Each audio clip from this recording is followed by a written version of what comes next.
വൈപ്പിൻ ദ്വീപസമൂഹത്തിൽപ്പെട്ട ഇടവനക്കാട് പഞ്ചായത്തിലെ 2.5 കിലോമീറ്ററോളം ദൂരം രൂക്ഷമായ കടലാക്രമണത്തിന് വിധേയമായിരിക്കുകയാണ്. ഇതുപോലെ തന്നെയാണ് നായരമ്പലത്തുള്ള സ്ഥിതി.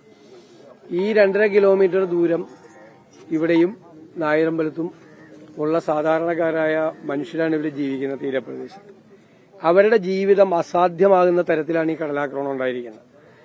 യഥാർത്ഥത്തിൽ സുനാമിക്ക് ശേഷം ഈ ഇവിടെ ഉണ്ടായിരുന്ന കടൽഭിത്തി നന്നാക്കുന്നതിന് പോലും തയ്യാറായിട്ടില്ല. കരിങ്കല്ല് കല്ലാണ് ഇട്ടിരിക്കുന്നത്. ആ കല്ലെല്ലാം തെറിച്ചു വീണ് കിടക്കുകയാണ്.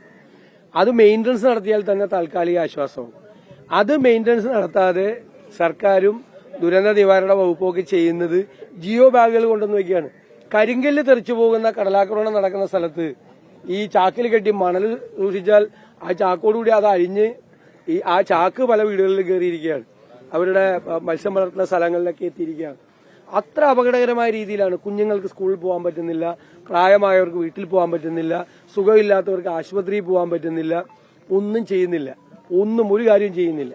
യഥാർത്ഥത്തിൽ ഗോശ്രീ ഡെവലപ്മെന്റ് അതോറിറ്റി ഉണ്ടാക്കിയത് ഈ ദ്വീപസമൂഹങ്ങളുടെ ഇതുപോലുള്ള ഗൌരവതരമായ പ്രശ്നങ്ങൾക്ക് പരിഹാരം കാണുന്നതിന് വേണ്ടിയിട്ടാണ്. പക്ഷേ ദൌർഭാഗ്യകരമെന്ന് പറയട്ടെ, ജിഡയുടെ മീറ്റിംഗ് പോലും കൂടാറില്ല.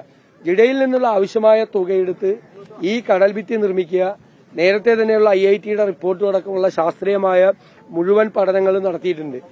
അത് ചെയ്യേണ്ട സ്ഥലത്ത് ചെയ്യാതെ ജനങ്ങളെ മുഴുവൻ ദുരിതക്കടലിലേക്ക് തള്ളിവിടുകയാണ്.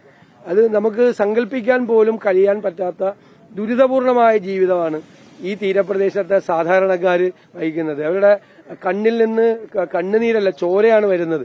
അത്രയും സങ്കടത്തിലാണ് അവർ ഈ പ്രയാസങ്ങളും ബുദ്ധിമുട്ടുകളും എല്ലാം പറയുന്നത്.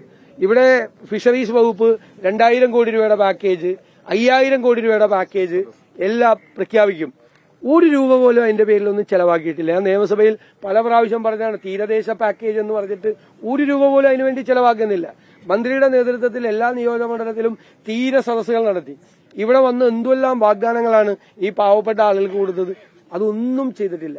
അപ്പൊ തീർച്ചയായിട്ടും ഇത് വളരെ ഗൌരവത്തോടുകൂടി നോക്കിക്കാണേണ്ട, പ്രാധാന്യമർഹിക്കുന്ന വിഷയമാണ്. അല്ലെങ്കിൽ തന്നെ തീരപ്രദേശത്തെ മത്സ്യത്തൊഴിലാളികൾ അടക്കമുള്ളവരുടെ ജീവിതം ദുരിതപൂർണമാണ്. ഒരു വർഷത്തിൽ എത്രയോ ദിവസമാണ് കാലാവസ്ഥാ മുന്നറിയിപ്പ്. അവർക്ക് പോകാൻ പറ്റുന്നില്ല, കടലിൽ പോകാൻ പറ്റുന്നില്ല. 2, മത്സ്യലഭ്യത വളരെ കുറവാണ്.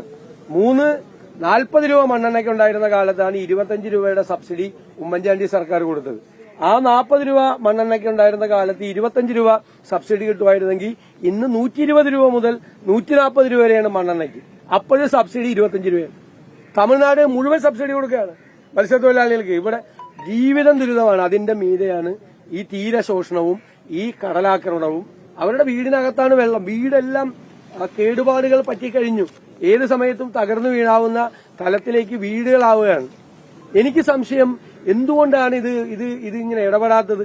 ഇവിടെ നിന്നും ഇവരെ മുഴുവൻ എവിക്ട് ചെയ്യുക എന്നുള്ള ഒരു ഗൂഢമായ ഉദ്ദേശം ഇതിന്റെ പുറകിലുണ്ടോ എന്ന് സംശയിക്കുന്ന തരത്തിലാണ് ബന്ധപ്പെട്ട അധികൃതരെല്ലാം ഒന്നും ചെയ്യാതെ കയ്യും കെട്ടിയിരിക്കുന്നത്.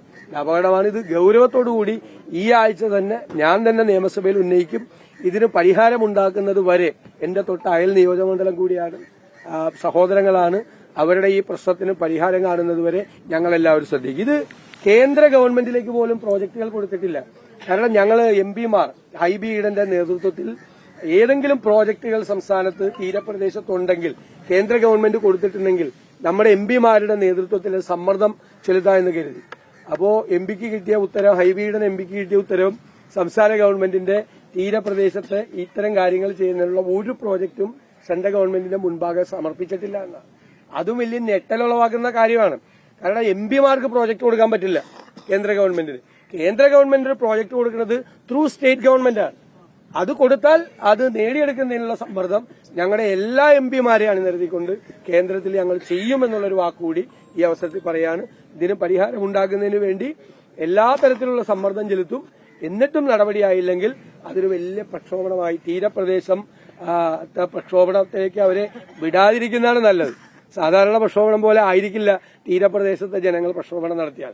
അതുകൊണ്ട് സർക്കാർ അടിയന്തരമായി ഇക്കാര്യത്തിൽ ഇടപെടണം എന്ന് ഞങ്ങൾ ആവശ്യപ്പെടുന്നു.